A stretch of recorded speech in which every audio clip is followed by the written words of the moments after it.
අද අපි රෑට කොත්තුවක් කන්න හදන්නේ. කොත්තු හදන කෙනා තමයි මේ ඉන්නේ. කොත්තු බාස්. මෙයා තමයි කොත්තුව හදන්නේ. මම කපලා කරලා චිකන් කරි එක හදනවා. කොත්තුවට අවශ්‍ය ඕනි කරන ටික හදලා දෙනවා. අපිට හරිම සීතලයි මේ දවස්වල. ඒ කියන්නේ මොක ඇඳත් මෙන්න මේක ඇඳගෙන ඉන්න ඕනේ දවසම ඇඳගෙන ඉන්නවා අපි දෙන්න. ඒකලා තර්මල් මේස් දාගෙන දවසම ඉන්නේ. ඉතින් අපි තු අද රස්නි පිට මොනවා හරි හදලා කන්න ඕනි කියලා සිකුරාදා හවසනේ. අපි නම් කොත්තු හදලා බලමු.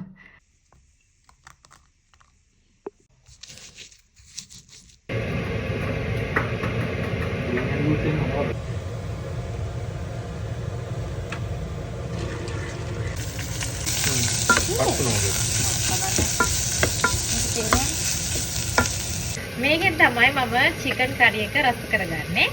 චිකන් කරි එක රසටම හදා ගන්න පුළුවන්. මේක රහසක් නෑ. මේකේ තියෙන්නේ මිරිසුයි 3-5යි බැදලා හදාගත්ත එකක්. මේක තමයි මම දාන්නේ මස් මාළු හදනකොට, පොලොස් හදනකොට.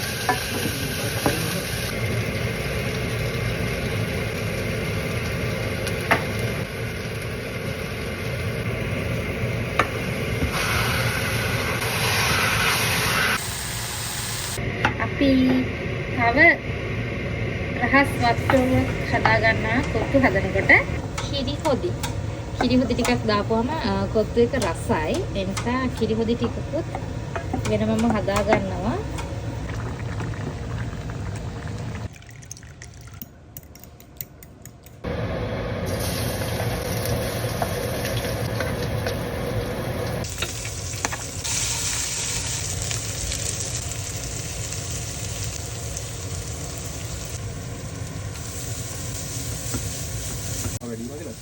චිකන් එකේ තියෙනවා ඔලුන්.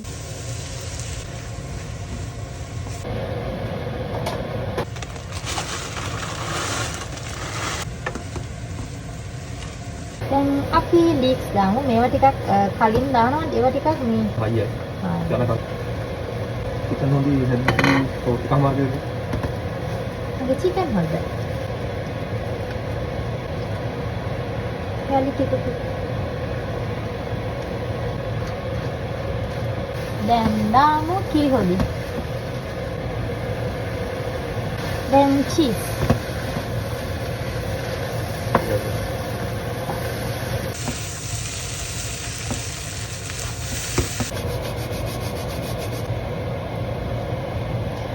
රස බලමු කාලා. මාර රසයි.